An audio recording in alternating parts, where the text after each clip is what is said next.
अस्सलाम वालेकुम जी। आज का लेक्चर हमारे पास है डिफरेंशियल इक्वेशन ऑफ और ऑर्बिट हम देखेंगे, मगर इस बार हैमिल्टोनियन इक्वेशन की मदद से देखेंगे।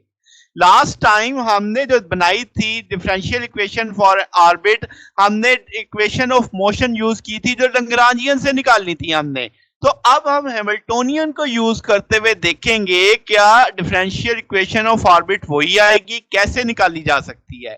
तो ये हमारा आज का टॉपिक है। तो शुरू करते हैं। मेन हेडिंग हो गई differential equation for an orbit using Hamiltonian equation. तो सबसे बुनियादी बात से शुरू करते हैं कि जो सेंट्रल फोर्सेस होती हैं वो कंजर्वेटिव होती है इन नेचर। अगर ऐसा मामला है तो हम जानते हैं, जैसे लेट्स से ग्रेविटी की फोर्स की बात करें तो F is equal to minus K over R square, और कैपिटल के आप जानते हैं G m1 m2, यानी सारी चीजें कांस्टेंट है। तो कंजर्वेटिव होने के नाते ग्रेडियंट ऑफ पोटेंशियल के इक्विवेलेंट होगी फोर्स। ठीक होगी बात। तो क्या मैं लिख सकता minus partial V over partial R, force इसके भी इक्विवेलेंट होगी। तो यहां से पोटेंशियल निकाला जा सकता है कि भाई पोटेंशियल इक्विवेलेंट होगा किसके, माइनस के बाई आर के। तो ये पोटेंशियल की कीमत पता चल गई। लेट्स से हम कह देते हैं पार्टिकल मैस है, सेंट्रल फील्ड में है, तो उसकी लैग्रांजियन क्या बनेगी। तो हम जानते हैं कि Lagrange equation in polar coordinate के लिए काइनेटिक एनर्जी क्या होती है, 1/2m R dot square plus R square theta dot square, और पोटेंशियल अभी अभी निकाल लिया। तो काइनेटिक भी मालूम है, पोटेंशियल भी मालूम है, तो लैग्रांज फंक्शन होता है L equal to T minus V. L की वैल्यू भी निकल आएगी जब टी और वी की वैल्यू प्लेस करोगे, तो ये नेगेटिव नेगेटिव पॉजिटिव हो जाएगा। तो ये आपके पास इक्वेशन नंबर 1 आ गया, लैग्रांज फंक्शन। ठीक है। अब हमने चूंकि जाना है हैमिल्टोनियन इक्वेशन की तरफ, हैमिल्टोनियन फंक्शन बनाना है पहले। तो उसमें आपके पास वेलोसिटी इस्तेमाल होगी, मोमेंटम इस्तेमाल होगा। तो पहले मैं कॉनिकल मोमेंटम या मोमेंटम कॉन्जुगेट देखूंगा अलोंग आर कोऑर्डिनेट। तो आपके पास जनरलाइज कोऑर्डिनेट का जो टूल होता है पी आई बराबर होता है partial L over partial Q I dot. तो इसीलिए पहले लैग्रांजियन बना लेते हैं कि यहां से आपको जनरलाइज मोमेंटम निकालना आसान होता है। तो पहले मेरा कोऑर्डिनेट कौन सा है, आर। तो इसी सोच पे मैं लिखूंगा पी आर बराबर होगा partial L over partial R dot. यहाँ पे आर डॉट मुझे सिर्फ यहीं पे दिख रहा है, 2 नीचे उतरेगा, 2 से कट जाएगा, एम आर डॉट के बराबर आ जाएगा। ठीक होगी बात। फिर जनाब यहां से आर डॉट की वैल्यूज ली जा सकती है। आर डॉट बराबर आ जाएगा पी आर बाई एम। इसे मैंने इक्वेशन 2 कह दिया। अब अगला कोऑर्डिनेट थीटा है, तो जनरलाइज मोमेंटम आप देखने वाले हो थीटा कोऑर्डिनेट पे। तो पी थीटा आ जाएगा partial L over partial theta dot सिर्फ मुझे यहाँ पे दिख रहा है, 2 नीचे उतरेगा, 2 से कट जाएगा, एम अंदर आ जाएगा, M are square theta dot. यहां से थीटा डॉट बराबर आ जाएगा P theta over M R square के। तो ये इक्वेशन 3 मैंने कह दी। हैमिल्टोनियन जो अब आपके पास होता है, Hamiltonian function that is equivalent to summation I Q I dot P I, और माइनस एल, एल यहाँ पे लैग्रांजियन है, क्यू आई यहाँ पे कह लो कि आपका वेलोसिटी है या जनरलाइज कोऑर्डिनेट की जो आपने डेरिवेटिव लिया हुआ है, पी आई आपका जनरलाइज मोमेंटम है। तो अब आपके पास दो ही तो कोऑर्डिनेट है, आर और थीटा। तो ये समेशन में आई आर और थीटा का रोल प्ले करेगा। तो पहले मैंने आर के लिए लिख दिया, फिर थीटा के लिए लिख दिया, यानी समेशन ओपन कर दी। और एल की वैल्यू मुझे पता है इक्वेशन 1 में लगी हुई है, वो मैंने डाल दी। अब नेगेटिव के साथ था तो नेगेटिव अंदर चला जाएगा, तो दोनों फैक्टर क्या हो जाएंगे, नेगेटिव में हो जाएंगे। क्या यहां पे अब हम आर डॉट थीटा डॉट जहां जहां आर है, क्या उसकी वैल्यू प्लेस कर सकते हैं। ये आर डॉट थीटा डॉट की वैल्यू है 2 3 में, तो ये वैल्यू मैं यहाँ पे प्लेस कर दूंगा, वो मैंने वैल्यू प्लेस कर दी। इसका सिंप्लीफाइड वर्जन जब आप इसे सॉल्व आउट करेंगे, सिंपल अलजेब्रा है, ये आपका माइनस हाफ वाला फैक्टर होगा, ये फुल वाला फैक्टर होगा, 1 में से हाफ वाला फैक्टर निकलेगा, हाफ बचेगा। तो ये आपके पास p r square over 2m plus p theta square by 2m r square और माइनस के बाई आर आ जाएगा। ये इक्वेशन नंबर 4 बनी, हैमिल्टोनियन फंक्शन बन गया। अब जनाब आपने हैमिल्टोनियन इक्वेशन ऑफ मोशन बनानी है जनरलाइज कोऑर्डिनेट आर के लिए। ये इक्वेशन ऑफ मोशन लिखी हुई है। पहला जो क्या होता है, क्यू आई डॉट बराबर है partial H over partial P I. तो मैं क्या लिख सकता हूं आर के लिए कि आर डॉट बराबर होगा partial H over partial P R. तो मैं एच की वैल्यू प्लेस कर रहा हूं जो इक्वेशन 1 से 4 से आई। तो आपने पी आर के कॉरेस्पॉन्ड डिफरेंशियल लेना है, तो ये एक ही फैक्टर मिल रहा है, 2 नीचे उतरेगा, 2 से कट जाएगा, पी आर बाई एम आ जाएगा। अगली इक्वेशन क्या होती है, पी आई डॉट बराबर है minus partial H over partial Q I. अब आपने क्या लिखना है, आर के लिहाज से चलना है, तो पी आर डॉट बराबर आ जाएगा किसके, minus partial H over partial R के। तो जनाब क्या आप एच की वैल्यू प्लेस करेंगे, आर आपको दो जगहों पे दिख रहा है, आर ऊपर जाएगा तो इनकी पावर नेगेटिव हो जाएगी, वो नेगेटिव पावर नीचे उतरे, यानी जब आप डिफरेंशियल करोगे -2 हो जाएगा, -2 नीचे उतरेगा, 2 से कट जाएगा, मगर यहाँ पे माइनस छोड़ जाएगा।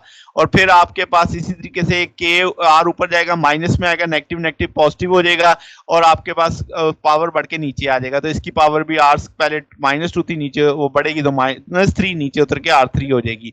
तो ये मैंने इस पैटर्न पे लिख दिया। ये फार्मूले का जो बाहर वाला माइनस था, जब ये अंदर जाएगा तो इनके साइन चेंज कर देगा, तो अब पहला फैक्टर पॉजिटिव हो जाएगा, दूसरा नेगेटिव हो जाएगा। इन्हें मैंने इक्वेशन ए और बी का नाम दे दिया, जो इसके रिजल्ट आए, यानी आर डॉट का रिजल्ट और पी आर डॉट का रिजल्ट मैंने लिख दिया। ये मुझे आगे चल के इस्तेमाल करने हैं।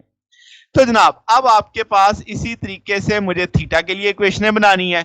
तो अब आपने पहली इक्वेशन है Q I dot partial H over partial P I, तो अब मैं इसे थीटा के लिहाज से लिखूंगा कि थीटा डॉट बराबर होगा किसके, partial H over partial P theta के। आपने एच की वैल्यू लगाई, अब पी थीटा आपको यहीं पे दिख रहा है, उसी को सॉल्व करेंगे, p theta over M R square आ जाएगा। अगेन अब अगली इक्वेशन है पी आई डॉट बराबर है minus partial H over partial Q I. तो अब आपके पास थीटा कोऑर्डिनेट चल रहा है, तो क्यू की जगह थीटा आ जाएगा, तो पी आई डॉट बराबर आ जाएगा minus partial H over partial theta. H की वैल्यू प्लेस करोगे यहाँ पे, तो थीटा दिख ही नहीं रहा, तो ये 0 आ गया। तो ये आपने इसे सी और डी को रिजल्ट दे दिया, यानी थीटा डॉट और पी थीटा डॉट का रिजल्ट सी डी के तौर पे ले लिया है। अब आपने क्या किया, जो 4 रिजल्ट आए थे उनको इकट्ठा करके लिख दिया ए बी सी डी के लिहाज से। अब यहाँ पे जो आखिरी रिजल्ट है ना, ये वाला, इससे एक नतीजा अखज करते हैं कि ये पी थीटा समझो एंगुलर मोमेंटम है एंगुलर मोमेंटम, तो ये थीटा से इंडिपेंडेंट है, ठीक है। तो क्या हुआ, इसका ना पी थीटा का डॉट 0 आ रहा है यहाँ पे, इसका ना उसका डिफरेंशियल 0 आ रहा है। एंगुलर मोमेंटम की वैल्यू हम सब जानते हैं, मार स्क्वायर थीटा डॉट होती है, इसका ना पी थीटा कांस्टेंट है, क्योंकि आपके पास अब जनाब एंगुलर मोमेंटम कांस्टेंट होता है किसके पास, अंडर द सेंट्रल फोर्स के तौर पे। तो आपके पास कंजर्वेशन ऑफ एंगुलर मोमेंटम क्या बताता है कि एरियल वेलोसिटी आपकी कांस्टेंट होती है, यानी इसका मतलब जब भी आप देखो कि एंगुलर मोमेंटम कंजर्व है, तो आप बोलोगे कि एरियल वेलोसिटी आपकी कांस्टेंट है। ये आपने सेकंड लॉ जो केपलर का पढ़ा था, वो ये था कि rate of change of area, जो स्वीपिंग एरिया होता है, वो इक्विवेलेंट होता है 1/2 L ओवर M के। अब एंगुलर मोमेंटम कांस्टेंट है, तो इसका मतलब इस डिफरेंशियल का जो जवाब आ रहा है वो सारा कांस्टेंट है, क्योंकि L constant, M constant, 1/2 constant. तो ये सेकंड लॉ है आपके पास कि जो आपके पास प्लैनेट्स का पोजीशन एरिया सोलर एरिया में एरिया स्वीप आउट करता है in equal interval of time, उसका मतलब वो आपके पास एरियल वेलोसिटी जो प्लैनेट्स की है वो कांस्टेंट होती है। तो यानी देसी जुबान में बोलूं, इक्वल इंटरवल में इक्वल एरिया स्वीप आउट करेंगे वो।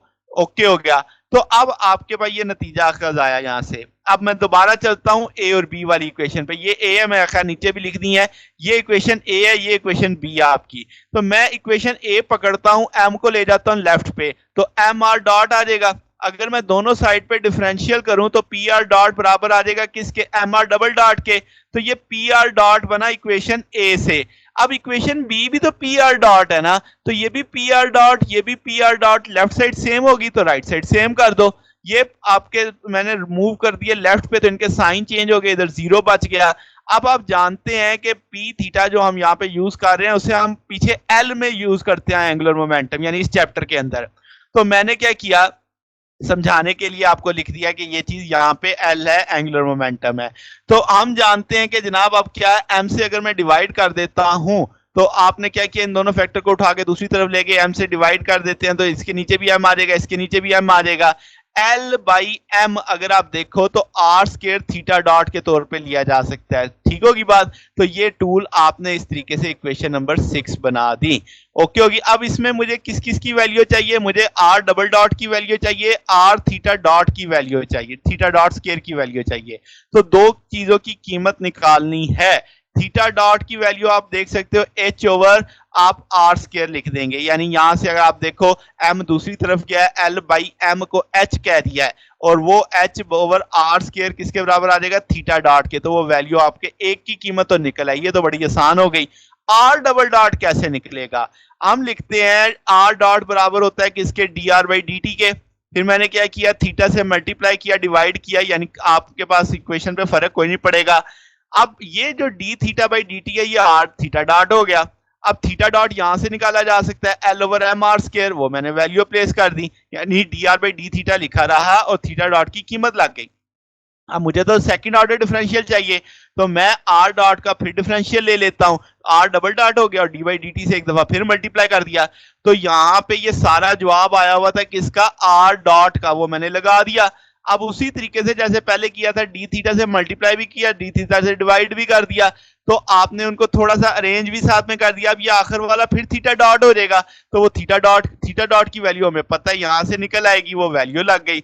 अब आप इसे इकट्ठा करके लिख सकते हैं, तो देखो L over M R square बाहर आ जाएगा, डी बाई डी थीटा, और यहाँ पे अरेंजमेंट किया आपने, L over M R square पहले कर दिया, D R by D theta बाद में लिख दिया यहाँ पे, ये इक्वेशन 2 जो बनी है। अब आपके पास इक्वेशन 1 भी आ गई, इक्वेशन 2 भी आ गई, मगर उससे पहले इक्वेशन 2 में थोड़ी सी बदलाव करते हैं कि भाई u बराबर हमने पढ़ा 1 ओवर आर के, तो यहां से D you by D theta लोगे तो वो किसके बराबर आ जाएगा, minus 1 over are square D R by D theta के। तो यहां से सिर्फ D R over D theta चाहिए, तो आर स्क्वायर इधर चला जाएगा, माइनस भी आ जाएगा, ये आ गया। तो ये D R over D theta की वैल्यू अगर मैं इस जगह रेड जो हाईलाइट किया हुआ वैल्यू प्लेस कर दूं, तो क्या ये इक्वेशन ऐसे आ जाएगी आपके पास माइनस के साथ, ये नेगेटिव बाहर निकाल दो, तो l square over M R square आ जाएगा, d by D theta d you by D theta, ये आपके पास सेकंड ऑर्डर डिफरेंशियल हो जाएगा, d square u d theta square आ जाएगा। अब आपने क्या किया, आप जानते हैं कि u बराबर होता है किसके, 1 ओवर आर स्क्वायर के, तो यहां पे जो l square over are square आ रहा था 1 ओवर आर स्क्वायर, क्या मैं इसे उठा के 1 ओवर आर स्क्वायर की जगह यू स्क्वायर नहीं कर सकता, और L ओवर M आप जानते हैं किसके बराबर हमने पढ़ा था, H के, और यहां पे आप देखो क्या आ रहा है आपके पास, तो आपने H स्क्वायर कर दिया, U square d square u d theta square आ गया। तो इक्वेशन 3 और इक्वेशन 1 की जो वैल्यू थी वो अब आपने प्लेस करनी है किसके अंदर जनाब, इक्वेशन नंबर 6 में। मैं इक्वेशन 6 दिखा देता हूं आपको, ये इक्वेशन 6 है, इसके अंदर ये वैल्यू प्लेस करनी है, वो मैंने लिख भी दी खैर यहाँ पे। तो आर डबल डॉट की वैल्यू प्लेस करनी है और थीटा डॉट की वैल्यू प्लेस करनी है, वो वैल्यूज आपको प्लेस की हुई दिख रही हैं। ये आर डबल डॉट की वैल्यू आई है, ये थीटा डॉट की वैल्यू आई है, इसे स्क्वायर ओपन करेंगे तो 1 ओवर आर की पावर 4 हो जाएगा, तो 1 यू बराबर होता है 1 ओवर आर के, तो यू की पावर 4 ऐसे लिखा जा सकता है। बाकी आपने इसको वैसे ही बस हाईलाइट कर दिया, और अभी इसमें कोई यहाँ पे भी 1 ओवर आर स्क्वायर था तो उसे यू के पैटर्न पे लिख दिया है। अब आपने क्या किया, ये जो minus H square you square था ना, इसे यहां से उठाया दूसरी तरफ लेके, इधर दो फैक्टर है दोनों के नीचे आ जाएगा, एच स्क्वायर से कट जाएगा, यू स्क्वायर यू क्यूब बन जाएगा, और यू यहाँ पे यू बच जाएगा आपके पास। यहाँ पे भी आप देखो तो यू स्क्वायर से कट जाएगा, रिमेनिंग फैक्टर ये नेगेटिव नेगेटिव क्या हो जाएगा, पॉजिटिव हो जाएगा, ये नेगेटिव यू दूसरी तरफ जाएगा तो पॉजिटिव हो जाएगा। और यहाँ पे अब आप जानते हैं के किस तौर पे आया है, आपने v बराबर पोटेंशियल होता है माइनस के बाई आर, और u आप जानते हैं 1 ओवर आर के बराबर लिया जाता है। तो अगर आप देखें तो यही शक्ल आपके पास तब आई थी जब हमने इससे पहले लेक्चर में पढ़ा था इक्वेशन ऑफ इंटीग्रल्स यूज करते हुए, जब डिफरेंशियल इक्वेशन फॉर ऑर्बिट बनाई थी। तो अब हैमिल्टोनियन को यूज करते हुए हम भी उसी रिजल्ट तक पहुंच गए हैं। तो यही आपके पास प्लैनेटरी मोशन होती है, इक्वेशन ऑफ प्लैनेटरी मोशन जिसे बोलते हैं हम। तो ये जनाब हमारे पास आज का टॉपिक था कि हैमिल्टोनियन को यूज करते हुए हम यहां तक पहुंचे हैं प्लैनेट की डिफरेंशियल इक्वेशन बनाने हुए। अगर आपको इसमें कोई डाउट हो, कोई बात समझ ना आई हो, कोई चीज क्लियर ना हो, तो नीचे कमेंट्स में पूछ सकते हैं। वीडियो अच्छी लगी हो तो वीडियो को लाइक कीजिएगा, दोस्तों के साथ शेयर कीजिएगा, और चैनल को लाजमी सब्सक्राइब कर दीजिएगा। अब तक के लिए इतना ही, बाकी इंशाल्लाह फिर नेक्स्ट देखेंगे। ओके, अल्लाह हाफिज।